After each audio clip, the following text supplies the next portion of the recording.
தமிழால் இணைந்த தமிழ் சொந்தங்கள் அனைவருக்கும் நன்றிகள். இன்றைய தினம் நாம் இந்த வீடியோவிலேயே பார்க்க போகின்ற விடயம் என்னவென்று சொன்னால், எம்மை முட்டாளாக்குவதற்காக வேண்டி கூறப்படும் 5 கட்டுக்கதைகளை பற்றித்தான் நாம் இந்த வீடியோவிலேயே பார்க்க போகின்றோம். வீடியோவுக்குள்ளே செல்வதற்கு முன்னால் நீங்கள் இதுவரைக்கும் நமது சேனலை சப்ஸ்கிரைப் செய்யவில்லை என்று சொன்னால் கீழே இருக்கக்கூடிய ரெட் கலர் பட்டனை கிளிக் செய்து சப்ஸ்கிரைப் செய்து கொள்ளுங்கள். கூடவே அருகில் உள்ள பெல் சிம்பிளையும் கிளிக் செய்து வைத்துக் கொள்ளுங்கள். நாம் எப்போதெல்லாம் ஒரு புதிய வீடியோவை அப்லோட் பண்ணுகின்றோமோ அப்போதெல்லாம் அது உங்களுக்கு நோட்டிஃபிகேஷனாக வந்துவிடும். சரி, வாருங்கள் வீடியோவுக்குள்ளே செல்லலாம்.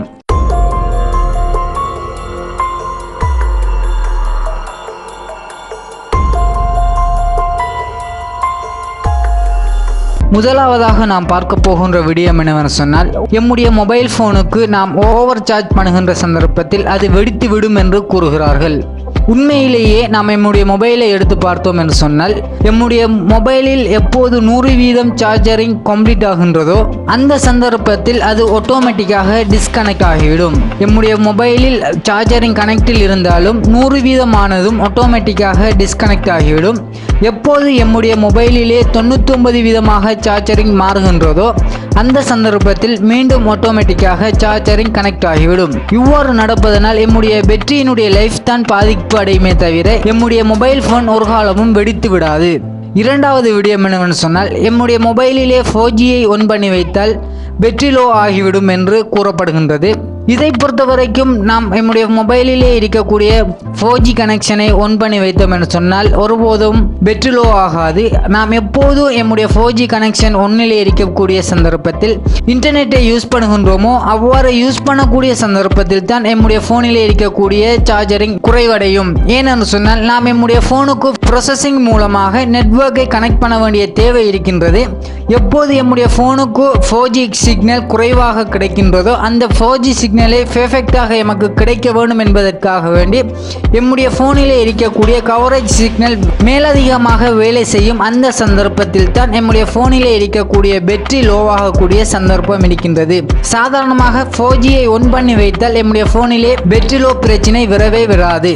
மூன்றாவதாக சொல்லப்படக்கூடிய விடயம் என்னவென்று சொன்னால், எம்முடைய போனிலே எந்த விதமான சார்ஜும் இல்லாமல் எம்முடைய சார்ஜரிங் சைபருக்கு வந்ததன் பிறகு சார்ஜிங் பண்ணினால்தான் எம்முடைய மொபைலினுடைய பேட்டரியினுடைய லைஃப் சிறப்பாக வேலை செய்யும் என்று கூறப்படுகிறது.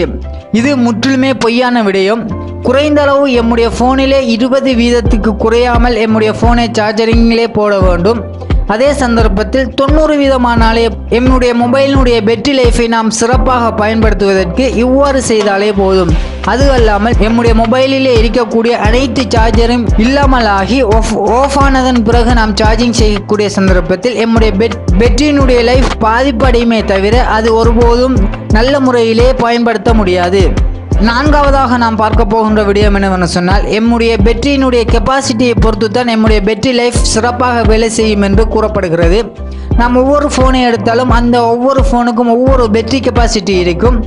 உதாரணத்துக்கு நாம் ஒரு 3200 மெகா-ஆம்பியர் இருக்கக்கூடிய ஃபோனையும் 4000 மெகா-ஆம்பியர் பேட்டரி கெப்பாசிட்டி இருக்கக்கூடிய ஒரு ஃபோனையும் எடுத்து நாம் கம்பேர் பண்ணினோம்னு சொன்னால் சில சந்தர்ப்பங்களில் 4000 மெகா-ஆம்பியர் இருக்கக்கூடிய அந்த மொபைல் வேகமாக பேட்டரி லோ ஆகிவிடும். அதே சந்தர்ப்பத்தில் 3200 மெகா-ஆம்பியர் இருக்கக்கூடிய மொபைல் போன் பேட்டரி லைஃப் சிறப்பாக இருக்கும். இதற்கு என்ன காரணம் என்று சொன்னால், எம்முடைய மொபைலிலே இருக்கக்கூடிய OS பிளஸ் பேட்டரி பேக்கப் இந்த இரண்டும் தான் மிக முக்கியமான காரணம். நம்முடைய மொபைலிலே பேட்டரி பேக்கப்புக்காக வேண்டி என்ன விதமான OS பயன்படுத்துகிறார்களோ அது சிறப்பான ஒரு OS ஆக இருந்தது என்று சொன்னால் எம்முடைய பேட்டரி பேக்கப் மிகவும் சிறப்பாக இருக்கும்.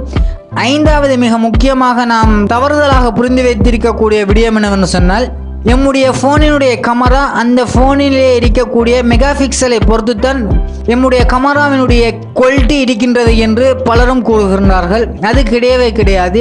ஐபோனை எடுத்துக்கொண்டோம் என்று சொன்னால் அந்த ஐபோனிலே இப்போது லான்ச் ஆகக்கூடிய ஆண்ட்ராய்டு மொபைலை பார்க்கிலும் குறைவான மெகா பிக்சல் உள்ள கேமரா தான் அதிலே ஃபிக்ஸ் பண்ணியிருக்கின்றார்கள். இருந்தாலும் அதிலே எடுக்கக்கூடிய போட்டோக்கள் அனைத்தும் ஹை குவாலிட்டி உடைய போட்டோக்களாகத்தான் இருக்கின்றது.